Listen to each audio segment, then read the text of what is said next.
It's the final review in my Edradour series. Have I saved the best to last? Stay tuned for my thoughts on the sherry matured Natural Cask Strength. Welcome to the Whisky Straight Den. I'm Big Al and I review whisky. And I love it when you guys drink along with me, and if that sounds good to you, please consider hitting that subscribe button down there and ringing the bell notification while you're at it so you can join me on my spiritual odyssey. Today it's review number 53 and the last in my Edradour series, and unlike the Balvenie series, I actually have got to the end of this one without ballsing it up. So today we have the Natural Cask Strength here single malt, which has been matured in Oloroso sherry casks. Now, it was distilled on the 15th of May 2000, bottled on the 3rd of October 2004. The cask used was number 2003, and this is one of just 705 bottles. Now, it came out of the cask at a nice 56.8% ABV, and if you do see this anywhere, it'll set you back around 85 quid. I'm just going to hold it up here for you guys so that you can see a bit of the colour, because as you know, this is all natural colour and unchill filtered, and as you can see, it's a really nice deep rich colour. It is dark, but it's not nearly as tar like as the 10-year-old straight from the cask was. But if you can see those legs there, they are really Big Al type legs, thick and slow. So grab a whiskey, give it a pour, and join me in the dram as I get into this. Sláinte. Sherry straight off. And it's rich, it's deep. Dried fruits, mostly with notes of sultanas and raisins. But that quickly becomes an element of more stewed fruits. Same there, sultanas and raisins.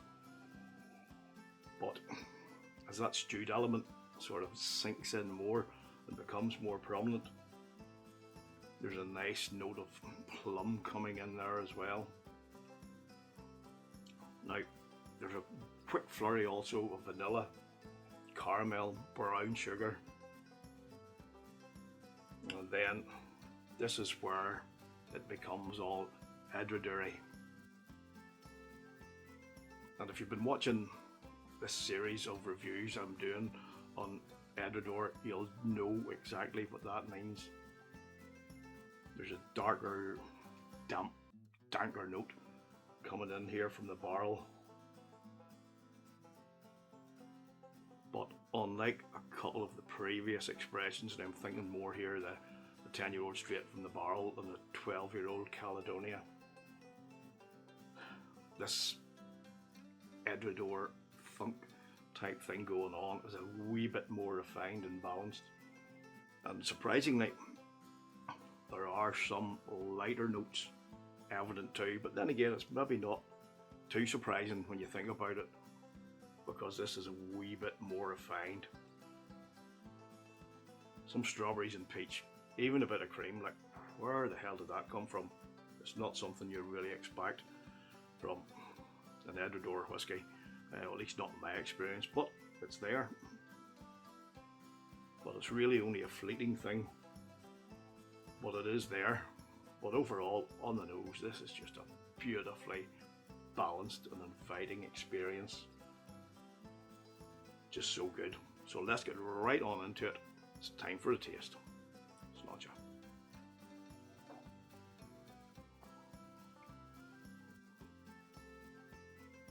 This is beautiful. It's just beautiful. There's a lovely, rich, warming sherry, and that heat, that warmth that's coming from a nice, subtle orange spiciness. And then I'm getting sherry stewed fruits. Initially again, raisins and sultanas, but on the palate they go much deeper than they do on the nose. There's figs there, there's dates, and again there's plums, but there's all so much more robust here on the palate than it was on the nose. Just superb. And the mouthfeel, it's just something else as well. It's buttery, it's luscious.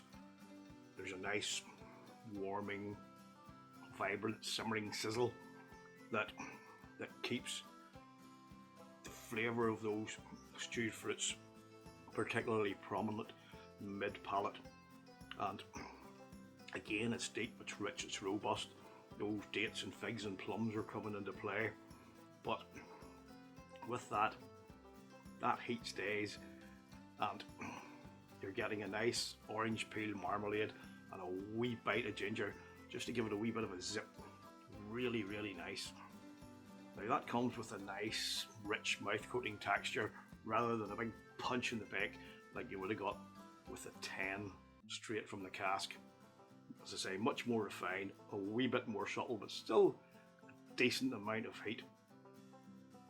And then, as it sort of fades, it becomes toffee, black coffee, and then there's a nice blend of wood char and a wee bit of a lighter note of toasted wood as well. It's like the burning embers of a campfire without the smoky element. Really nice. Now that Edradour funk that I've talked about in the previous reviews, it is in evidence here as well.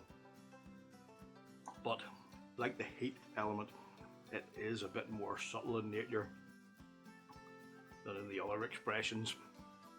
But that said, if this was the only Edradour you'd experienced, you'd probably find it was pretty clear and there was something a wee bit different about this than there is in other whiskies you've tried.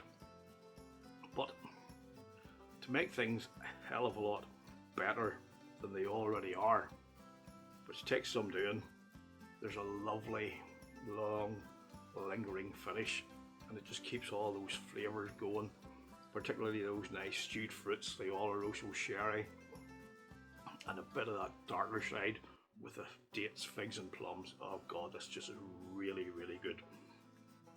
It's not good, it's beyond good, but let's get into the summing up. Sláinte. So overall, folks, this is a really stunning whiskey. It's whiskey done right. It's whiskey for the enthusiast.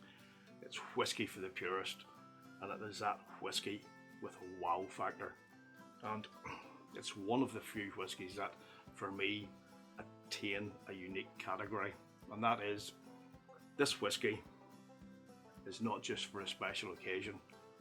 This whiskey is the special occasion, and the only other whiskey I've reviewed so far that I've put into that category is the Redbreast 12 Cask Strength.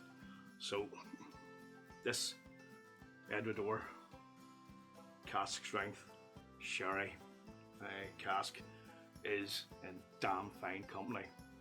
It's quite simply a sublime whiskey, full of complexity, full of wonderful flavours. So for me, that warrants the highest whiskey straight score yet, and that's a big juicy 95.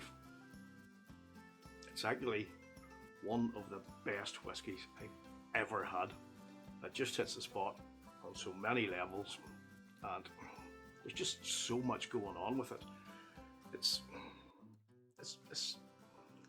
almost perfect. But what more can I say? It's just blown me away. So here's the Edradour, and in this regard, I really have saved the best to last. So here's to you, Edradour. Hats off and a big cheers for a job well done. I've really enjoyed making this series, and the support from you guys throughout it has been absolutely amazing. So thank you, I'm indebted to you. You know, I've loved all your input, all the comments and all the interactions have been truly amazing. I am humbled, and thank you again so much. Right now, because of my health issues, I'm confined to barracks, so to speak. So I hope to finally get that proper defined structure sorted out, read the days and the timings and whatnot for my videos, so you know when they're coming and they just don't pop up out of the blue. It's not always really easy to keep a structure when you have a chronic illness that constantly dictates how much I can do on a day-to-day basis. But I'll do my best, I promise you that. Now, this might be the last review in my Edradour series, but it's not a goodbye to Edradour. It's more like I'll see you later, because there will be more. And quite frankly, I can see Edradour becoming a big part of my whisky life from now on. What they produce is just absolute stunning whisky, and it's something that you should check out too if you're really into fine, damn good whisky. Check out Edradour. You see them on the shelves. I know it can be hard to get. Pick one up. They really are a fantastic distillery with a fantastic product. Once again, a big, massive thanks to the Facebook group Edradourian Nights for your support. You guys are brilliant, and you've really embraced what I've been doing here in this series over the last couple of weeks. So thank you once again. And if you guys who are watching are interested in Edradour, check this group out, because I can tell you it's one of the best places you can be on Facebook.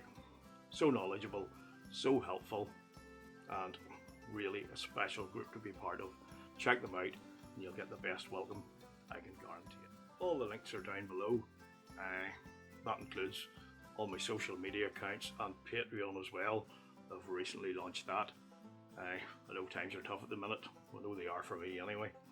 But no big pressure there. But if you feel like supporting the channel, go and check it out. And it would be greatly humbled if you did. But as always, please like, comment and subscribe. And in these increasingly difficult times, please look out for each other.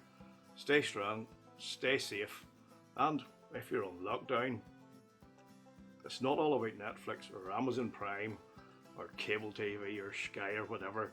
Just remember the Whisky Tube community. There are lots of great whisky channels out there, lots of great people for you to support, and I'll talk a wee bit more about that in the next video. I'll be doing the next video on Sunday. Now, it's not a review, it's something I've been thinking about for a wee while, and now I can finally get around to hopefully doing it and doing it right. So watch this space, and until then, stay strong, keep your spirits up, and keep on drinking your whiskey the way you like it.